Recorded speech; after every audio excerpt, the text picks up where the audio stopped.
Hola, buenos días, buenas tardes, buenas noches. Tomen el saludo que corresponda según la hora en que escuchen este audio. Voy a tratar de hacerles una síntesis de el tema que nos toca, que es el de Edmundo Husserl, tomado del libro La crisis de las ciencias europeas y la fenomenología trascendental. Lo dividí en 5 partes: la filosofía griega y el Renacimiento 1, 2, la fenomenología trascendental, 3, la ciencia positiva y la razón práctica, 4, la filosofía o la ciencia, 5, la autocomprensión. Pasamos a la primera, la filosofía griega y el Renacimiento. ¿Cómo gobernar bien nuestra vida? Fue una pregunta que hicimos al inicio del curso de Introducción a la Filosofía de la Comunicación, un tema en el cual se enfrentaron Protágoras y Sócrates. Con esto lo que quiero decir es que en la filosofía griega la razón tenía como tema fundamental el vivir bien, el gobernar bien nuestra vida, nuestra casa, nuestra familia, nuestra sociedad, nuestro pueblo. Para quienes leyeron el diálogo el Protágoras, recordarán que no es algo sencillo, pero era el tema fundamental de los griegos. Y pues lograron bastante, aparte de haber descubierto la razón, y lograron pues ciudades muy prósperas y muy democráticas, ¿no? Alguna, por ejemplo, Atenas. Entonces, para ellos era un tema importante. Esto es un tema que retoma el Renacimiento y por eso se llama Renacimiento, porque se trata de que la humanidad vuelva a nacer, retomando el espíritu de la filosofía griega. Y en el Renacimiento fue un gran avance de la cultura, en todos los ámbitos, en la ciencia, en el arte, en la propia sociedad, ¿no? En esos momentos nace precisamente lo que conocemos como ciencia y que se llama ciencia positiva. En aquel entonces se tenía la esperanza de que esa ciencia pudiera ayudarnos a vivir bien. Por ejemplo, René Descartes escribió el Tratado del Método y ahí dejó inconcluso un tema. Dijo una moral provisional. Esperaba quizá escribir más tarde, después de que la ciencia estuviera bien fundada, escribir otra moral. Nunca la escribió. Sin embargo, pues tampoco la ciencia logró el espíritu de la filosofía griega. Exactamente lo que logró fue la ciencia. Pero la ciencia no puede ayudarnos mucho. La ciencia tiene éxitos constantes, pero pues está al servicio del mejor postor. Y pues prueba de ello es lo que hemos vivido, ¿no? Pues no hemos podido salir adelante en la violencia, por ejemplo, en las guerras. Seguimos con ello. Entonces, el tema de la filosofía griega, cómo gobernar bien nuestra vida, que rescata e intenta recuperar el Renacimiento, pues simplemente no lo logra. Pasamos a la segunda parte, la fenomenología trascendental. 2 palabras que se escuchan raras. Comenzaré por explicarlas. Como lo demostró René Descartes, los sentidos nos engañan. Entonces ya no podemos creer en lo que vemos. Esto desde que se veía, por ejemplo, y se sigue viendo de alguna manera que el Sol se mueve y sabemos que no se mueve. También vemos la Tierra plana y sabemos que no es plana. Entonces ya no es posible creer en los sentidos. De ahí inició una nueva manera de tratar de conocer, precisamente con René Descartes.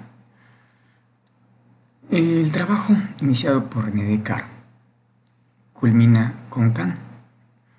Y Kant deja en claro, habiendo estudiado la ciencia de Newton, que al conocer lo que se hace es captar de alguna manera lo que está en el exterior, pero pues simplemente en una materia sin forma. Es decir, el hecho de que lo percibamos a través de cualquier sentido, la vista, el olfato, etc., no significa que lo conocemos. El hecho de que yo vea a alguien, que yo vea algo, no significa que lo conozco, simplemente lo veo. Entonces, de alguna manera lo capto. Y esa manera de captar es lo que llama Kant el fenómeno. Y por eso es que Husserl habla de la fenomenología, porque va a hablar del conocimiento. El conocimiento, entonces, lo que hace es conocer mediante fenómenos. ¿Y en qué consiste el fenómeno? Pues en lo que captan nuestros sentidos. Y trascendental, pues precisamente envolver ese fenómeno algo que podamos nosotros conocer. Hay diversas categorías y diversas condiciones para ello, pero eso es lo que llama Kant trascendental. El hecho de que lo trascendente, es decir, lo que está más allá de nosotros, como las cosas, pues esté ya no más allá de nosotros, sino en nosotros, a través del fenómeno. Entonces, yo no puedo hablar de la silla que veo, de la mesa que veo, pero sí puedo hablar de la silla que está en mi pensamiento como un fenómeno. La que veo está allá afuera, la mesa que veo está allá afuera, pero la que está en mi pensamiento es de la que sí puedo hablar y ahí es un fenómeno y ahí es donde empiezo a conocer. Y el hecho de que podamos tenerlo ahí es lo que llama Kant fenómeno, y ello en su filosofía es lo que equivale a lo trascendental. Pasamos a la parte número 3, la ciencia positiva y la razón práctica. Aquí debe tenerse presente la división de Comte en trabajos teóricos y trabajos prácticos. Para él, la teoría era el conocimiento y la práctica la aplicación del conocimiento. No era así para los griegos. Para ellos, la filosofía práctica tenía que ver con lo que hablábamos hace un momento, cómo gobernar bien nuestra vida. Igual para Kant, él hablaba de una razón pura y de una razón práctica. La razón pura, en efecto, tenía que ver con la ciencia, pero la razón práctica tenía que ver con la moral, cómo hacer una versión mejor de nosotros mismos, cómo hacer una versión mejor del universo. No se podía conocer, pero sí se podía pensar, y eso podría orientar nuestra vida, incluso de Dios. Podemos pensar a Dios como lo perfecto, y ese pensamiento pudiera orientar nuestra vida, independientemente de que tengan la razón o no. Lo importante aquí es que se pensaba en cómo hacer de nuestra vida algo mejor, en cómo gobernarla. Pero eso es lo que se pierde con la ciencia positiva. Terminaría aquí con una frase de Edmundo Husserl. En el desamparo de nuestra vida, la ciencia nada tiene que decirnos. Pasamos a la parte 4, la filosofía o la ciencia. La concursivas. La propuesta de Edmundo Husserl, retomando la de los griegos, es que hubiera una filosofía universal, en donde la ciencia solamente era una parte. La ciencia puede seguir su camino, tiene éxitos, pero es una parte del interés de la razón. La ciencia fue creada con el propósito de mejorar nuestra vida, y la ha mejorado en algunas partes, pero en muchas otras la ha afectado. Recordemos el arrepentimiento de Einstein, ¿no? Dijo que si él hubiera sabido lo que iba a suceder con lo que él creó, como es la bomba atómica, pues no lo hubiera hecho. Entonces, la propuesta es que haya una filosofía universal en donde no solamente se haga ciencia, Sí, hay muy pocos trabajos, pero ya los hay. Ya tenemos una ciencia humanista. La primera es la ecología. Entonces, en ese contexto es probable que algo pueda hacerse. Por ejemplo, en el momento que estamos viviendo, pues, se requiere de eso, ¿no? O sea, hay mucha confusión en términos sociales. ¿Qué hacer bajo las circunstancias que estamos viviendo, encerrados en nuestras casas? ¿Debemos salir o no salir? Hay que tomar decisiones importantes. La primera es al nivel del gobierno federal. Se decidió dar prioridad a evitar que colapse el sistema de salud. Parece una buena medida, pero eso da por hecho que a algunos no les va a ir bien. Por ejemplo, se está aceptando ya la enfermedad. Digamos, no se pueden hacer todas las pruebas a todos los que llegaron de un país en el cual ya haya estado avanzado el problema. Si así fuera, el sistema ya hubiera colapsado. Entonces, ¿a quiénes se están haciendo las pruebas? A los que presentan síntomas. ¿Y los que no presentan síntomas? Y son portadores. Y aquellos que no presentan síntomas, pero que de manera inmediata pueden necesitar, o de manera urgente. Digamos que alguien llega y si no presenta síntomas, pues se va a su casa, pero en el momento en que lo necesita de manera inmediata y no se le puede atender. Una de las personas que falleció en México tuvo ese problema. Regresa de España y no puede recibir los resultados. Va a un hospital privado. En el hospital privado le hacen la prueba. Le tardan, no sé, 3, 4 días para darle resultados. Y en ese tiempo ya no fue posible salir adelante con ella. ¿Cuántas personas pueden estar en estas circunstancias? ¿Cuántas personas están expuestas? Y lo han dicho, ¿no? Claramente. ¿Quiénes son? Aquellos que tengan problemas asociados. Entonces, eso es lo que hace la ciencia. Toma decisiones de tipo general. La ciencia sabe de lo general, pero no sabe de lo particular.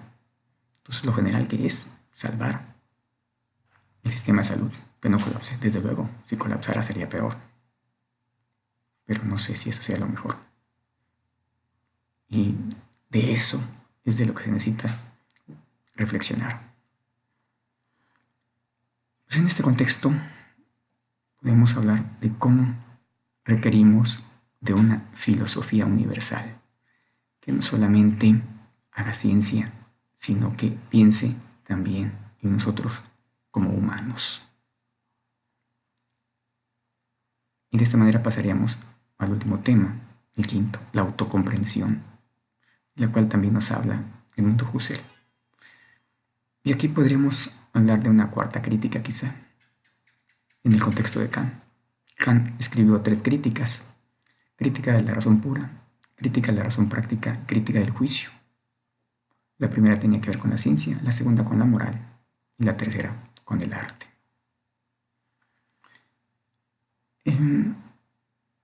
Pero a Husserl no le interesaba nada más el hombre de ciencia, o el hombre de moral, o el hombre de arte. Le interesaba también el hombre del mundo de la vida. En la vida cotidiana hacemos otras cosas que no tienen que ver ni con la ciencia, ni con la moral, ni con el arte. ¿Sí? Por ejemplo, amamos, lloramos, reímos. Y en este momento, por ejemplo, sufrimos. ¿Sí? Esa crítica tendría que ver con una investigación respecto a nosotros mismos, comprendernos a nosotros mismos. De esta manera, veía, por ejemplo, una frase de los abogados que no se preocuparan mucho porque un matrimonio promedio, 24 horas juntos, no se iba a soportar. y entonces las cosas iban a repuntar para ellos, porque tendrían que atender divorcios y cosas por el estilo. Hay muchas cosas por hacer. No sé, en este momento, por ejemplo, sabemos lo que hizo Alsea, ¿no? Con firmas como Domino's, Starbucks, Vips, Burger King, en México, pues que se vayan a descansar un mes sus trabajadores sin sueldo. Y, sin embargo, vemos por otro lado como Bill Gates dona 100 millones de dólares, Slim 1.000 millones de pesos.